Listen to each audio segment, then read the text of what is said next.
नमस्कार मेरे YouTube परिवार और नए दर्शकों, स्वागत है आपका अंधकार का राज पर। तो चलिए डर और रोमांच के इस सफर पर आपके साथ मैं अवधेश शुरू करते हैं। आज फिर से एक और खौफनाक कहानी लेकर आपके सामने उपस्थित हूं। यह कहानी एक लड़के के एक छलावा भूत से हुए सामने के बारे में है। एक दिन उसका सामना एक छलावे से हो जाता है। दोस्तों, कहानी शुरू करने से पहले क्या आप भी डर के शौकीन हैं? अगर हाँ, तो चैनल को सब्सक्राइब करना ना भूलें। हर वीडियो में मिलेगा आपको एक नई डरावनी कहानी। तो क्या आप तैयार हैं? तो चलिए शुरू करते हैं इस कहानी को। यह कहानी तब की है जब मैं अपनी मौसी के घर छुट्टियां बिताने गया हुआ था। उस समय मेरी गर्मी की छुट्टियां चल रही थीं। मेरे मौसा जी एक डॉक्टर हैं, तो उन्हें रहने के लिए एक क्वार्टर मिला हुआ था। वे उस क्वार्टर में दूसरे मंजिल पर रहते थे।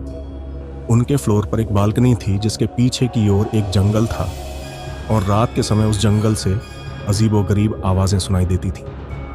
ऐसे ही एक दिन की बात है जब हम सभी खाना खाकर रात में बालकनी में बैठे बातें कर रहे थे कि तभी मेरी मौसी का लड़का हमसे कहने लगा कि किसी में इतनी हिम्मत है कि वो रात के इस समय में इस जंगल के अंदर जाए। हम सभी हंसने लगे और उससे कहने लगे कि क्या फालतू की बात कह रहा है, भला कोई इस जंगल में इतनी रात में क्यों जाएगा? कहीं कोई जंगली जानवर मिल गया तो शामत पक्की है। हा हा हा, सब हंसने लगे। वो बोला कि मैं मजाक नहीं कर रहा हूं। मेरे स्कूल के दोस्त बताते हैं कि एक बार ऐसे ही एक लड़का उस जंगल में चला गया, फिर उसका कभी कुछ पता नहीं चला। गांव के लोग बताते हैं कि उस लड़के को अपने पिता के जंगल में बुलाने की आवाज आई थी और वो उनकी आवाज के पीछे पीछे उस जंगल में चला गया और फिर कभी किसी ने उसे नहीं देखा। मैं हंसने लगा कि यह तो झूठी कहानी है। अगर वो लड़का लौटा ही नहीं तो लोगों को किसने बताया कि वह आवाज उसके पिता की थी? वो बोला क्योंकि उसके पिता उससे थोड़ी दूरी पर थे और उन्होंने भी वही आवाज सुनी थी, मतलब उनको बुलाने की। उनकी ही आवाज में कोई उनके बेटे को अपनी ओर पुकार रहा था। जब वे द्वार कर वहां पहुंचे तो उन्होंने देखा कि वहां पर उनका बेटा नहीं था, इसीलिए कोई भी उस जंगल की ओर नहीं जाता। मैं अपने मौसेरे भाई की यह कहानी सुनकर हंसने लगा कि वाह क्या बात है, जंगल का भूत जो लोगों को गायब कर दे। हा हा हा। फिर हम सभी उठकर टीवी देखने लगे और थोड़ी देर बाद में उस बालकनी में जाकर थोड़े फ्रेश हवा खाने लगा। रात का समय में अच्छी खासी हवा चल रही थी और मैं उस जंगल की ओर मुंह करके देखने लगा कि आखिर कौन होगा वो। क्या वो सच था कि तभी मैंने अपने मौसेरे भाई को उस जंगल के किनारे खड़े देखा। वो मेरी ओर नजर करके हंस रहा था और मुझसे इशारे में कह रहा था कि तुम भी यहां आओ। मैं चौंक गया कि अभी तो वो टीवी देख रहा था, फिर नीचे कैसे पहुंच गया। मैंने पीछे मुड़कर देखा, वहां वो नहीं था, तो मुझे लगा कि शायद ये नीचे चला गया है और मुझे भी नीचे बुला रहा है। वो अब मुझसे बोला कि अरे देख क्या रहे हो, नीचे आओ, थोड़ा सैर करते हैं। मैंने सोचा चलो थोड़ा घूम ले, तो मैं नीचे जाने के लिए दरवाजे तक गया ही था कि तभी मैंने देखा कि मेरा भाई तो टॉयलेट करके बाहर आया है।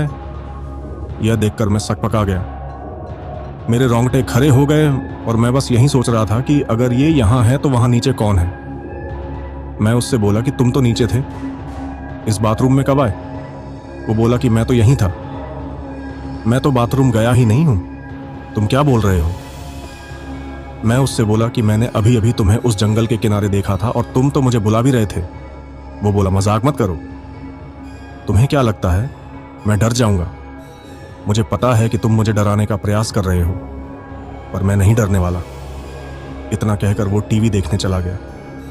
मुझे यकीन नहीं हो रहा था कि ये मैंने अभी क्या देखा है। उसी रात मैं जब सो रहा था तब किसी की मुझे पुकारने की आवाज आ रही थी। वो जो भी था मुझसे कह रहा था कि मैं तुम्हारा कब से इंतजार कर रहा हूं, तुम तो आए ही नहीं, देखो जल्दी आ जाओ, फिर हम दोनों साथ में इस जंगल के अंदर घूमेंगे। इस बार यह आवाज मेरे भाई जैसी नहीं थी, बल्कि किसी ऐसे बूढ़े आदमी की थी जो काफी लंबा होगा और बहुत ज्यादा सिगरेट पीता होगा। रात भर मुझे उसकी आवाजें आने लगी और फिर जब सुबह मैंने सबको यह बात बताई तो सबने मुझसे कहा कि ऐसा होना यहाँ आम बात है, तुम उस ओर ध्यान मत दो और अपना काम करो और भूल कर भी उस जंगल की ओर मत जाना। उसके कुछ दिनों बाद भी मुझे उस जंगल की ओर से आवाजें आती रहीं। फिर वो आवाजें आना रुक गईं। इस घटना के कुछ दिनों बाद मेरे पापा मुझे लेने आ गए थे, क्योंकि मेरी गर्मी की छुट्टियां भी खत्म होने वाली थीं। उस जंगल में रहने वाले को लोग छलावा कहते हैं, और जो कोई भी उसके पीछे जाता है वो फिर कभी लौट कर नहीं आता। तो दोस्तों, अगर आपको यह कहानी पसंद आई तो लाइक और सब्सक्राइब करना ना भूलें। धन्यवाद दोस्तों, इस दिलचस्प यात्रा में हमारे साथ बने रहने के लिए। अगली बार फिर मिलेंगे एक नई खौफनाक कहानी के साथ।